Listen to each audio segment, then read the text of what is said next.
ai mutum na ne. Ai irin tafiyar mutum kamar ta dawaki. Wai me nake ji? Lafiya. Wallahi lafiya.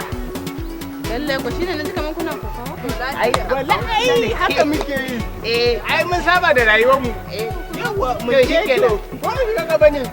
To ku dawo mu tafi.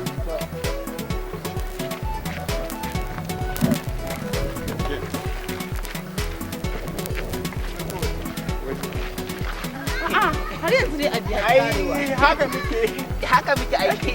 Okay, haka kuke kuna tafiya kuna da. Ya ake fito? Madalla.